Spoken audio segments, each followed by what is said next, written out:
नमस्कार साथियों, infusion notes के यूट्यूब चैनल पर आपका स्वागत है। इस सेशन में अपने 25 महत्वपूर्ण क्वेश्चन जनरल साइंस के देखेंगे। ये सभी क्वेश्चन साथियों उन सभी प्रतियोगिता परीक्षा के लिए उपयोगी रहेंगे जिनमें जनरल साइंस पूछी जाती है।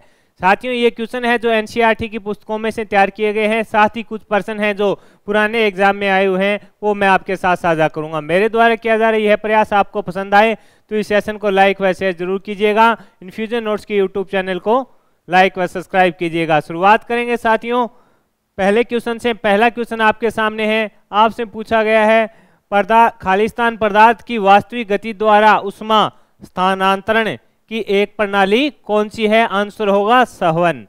संवहन प्रणाली रहेगी। संवहन पदार्थ की वास्तविक गति द्वारा उष्मा स्थानांतरण की एक प्रणाली है। इंपॉर्टेंट क्वेश्चन है, पूछा जा सकता है।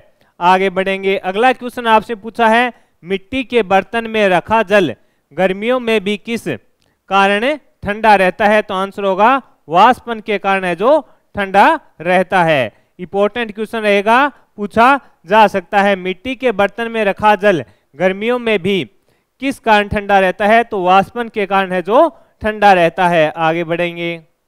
अगला क्वेश्चन आपसे पूछा गया है, रेफ्रिजरेटर किस सिद्धांत पर कार्य करता है?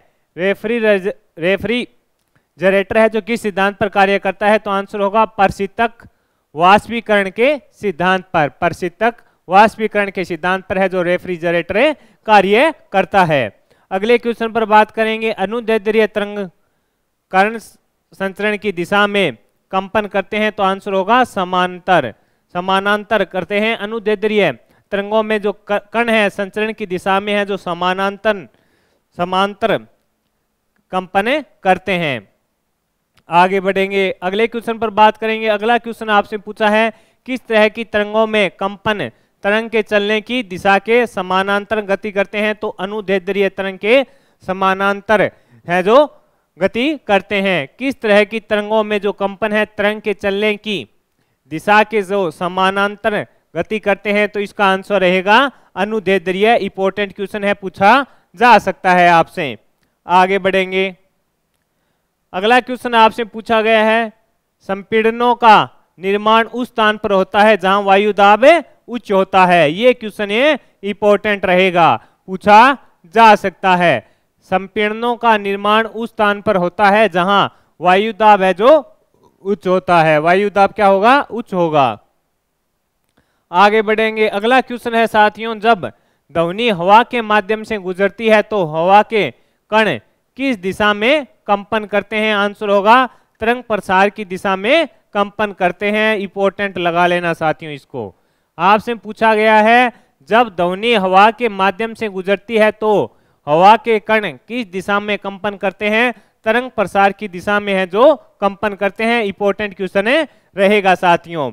अगला क्वेश्चन है आपके सामने, ध्वनि का कौन सा एक रूप है जो सुनने की अनुभूति पैदा करती है? तो आंसर होगा यांत्रिक ऊर्जा। ध्वनि का कौन सा एक रूप है जो सुनने की अनुभूति है जो पैदा करता है? तो आंसर होगा यांत्रिक ऊर्जा। आगे बढ़ेंगे।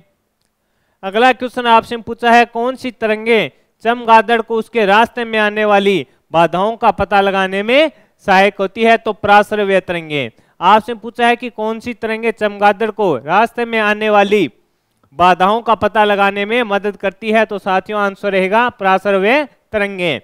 आगे बढ़ेंगे। अगला क्वेश्चन आपसे पूछा है, ध्वनि की दृढ़ता जो दोहरे प्रतिबंध का परिणाम होती है इसे क्या कहा जाता है? तो प्रतिध्वनि कहा जाता है। क्या कहा जाता है? आंसर होगा प्रतिध्वनि है जो कहा जाता है। इंपॉर्टेंट क्वेश्चन रहेगा, पूछा जा सकता है आपसे। आगे बढ़ेंगे।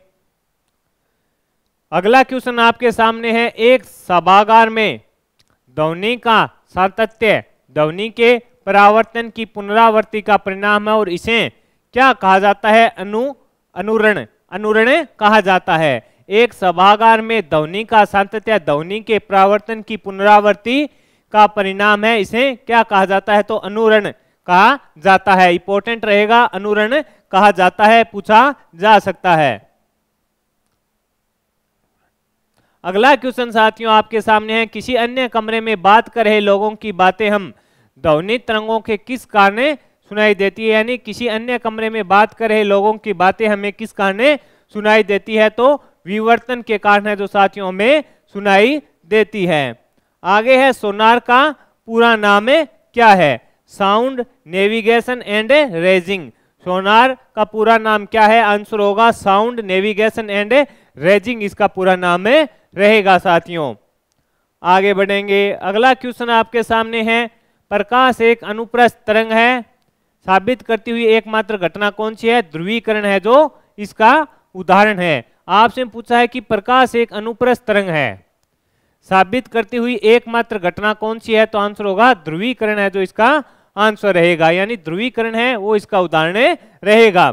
आगे है, ऐसी वस्तुएं जो खुद प्रकाश उत्पन्न नहीं करती तो उन्हें क्या कहा जाता है? तो आंसर होगा अप्रदीप्त वस्तुएं। अप्रदीप्त वस्तुएं उन्हें कहा जाता है। इंपॉर्टेंट है, पूछा जा सकता है आपसे।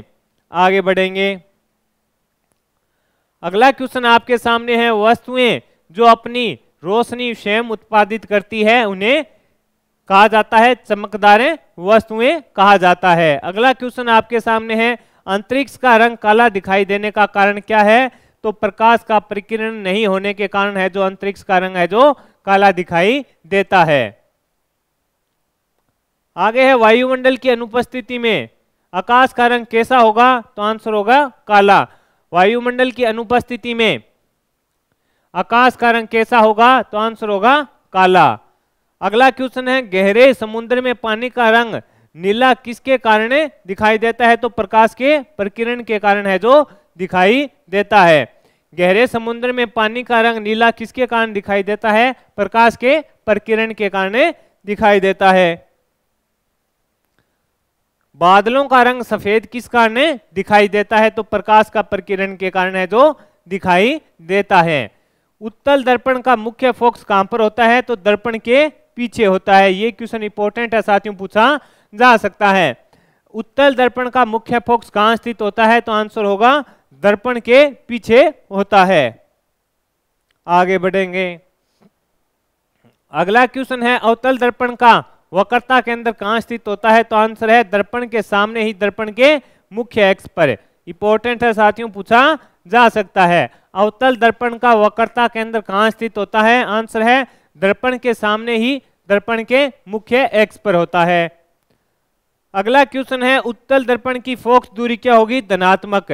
उत्तल दर्पण की फोकस दूरी क्या होती है? धनात्मक होती है। ये इंपॉर्टेंट रहेगा। उत्तल दर्पण की फोकस दूरी क्या होती है? धनात्मक होती है। अगला क्वेश्चन आपसे पूछा है, किसी वस्तु को एक अवतल दर्पण के सामने उसके ध्रुव P और फोकस अप के बीच स्थित किसी बिंदु पर रखा गया है, निर्मित प्रतिबिंब कैसा बनेगा? तो आभासी और सीधा बनेगा साथियों। इंपॉर्टेंट है, किसी वस्तु को एक अवतल दर्पण के सामने उसके ध्रुव P और फोकस अप के बीच स्थित किसी एक बिंदु पर रखा गया है तो निर्मित जो प्रतिबिंब है वो आभासी और सीधा बनेगा। आगे बढ़ेंगे, अगला क्वेश्चन आपसे पूछा है, गोलीय दर्पण के ध्रुव और फोकस के बीच की दूरी कितनी होती है? तो r/2 होती है। ये भी इंपॉर्टेंट क्वेश्चन है, पूछा जा सकता है आपसे। तो साथियों, जनरल साइंस के 25 महत्वपूर्ण क्वेश्चन है जो मैंने आपके साथ शेयर किए हैं। इसकी पीडीएफ आप डिस्क्रिप्शन में मैं इसका लिंक लगा दूंगा, वहां से डाउनलोड कर सकेंगे। इसके अलावा इन्फ्यूजन नोट्स के टेलीग्राम चैनल से जुड़िए, वहां पर भी आपको है जो मंथली और डेली की जो करंट अफेयर्स की पीडीएफ होती है वो भी मिलेगी, मंथली की मिल जाएगी। इसके अलावा जो महत्वपूर्ण मुद्दे होते हैं उनकी भी पीडीएफ आपको आसानी से वहां पर मिल जाएगी। मेरे द्वारा किया जा रहा है यह प्रयास कि मैं आपको शानदार 25 क्वेश्चन इंडिया जीके की भी प्रोवाइड करा रहा हूँ और जनरल साइंस के भी प्रोवाइड करा रहा हूँ। मेरे द्वारा किया जा रहा है यह प्रयास आपको पसंद आ रहा है तो इस सेशन को लाइक व शेयर जरूर कीजिएगा। इन्फ्यूजन नोट्स के यूट्यूब चैनल को लाइक व सब्सक्राइब कीजिएगा। धन्यवाद साथियों।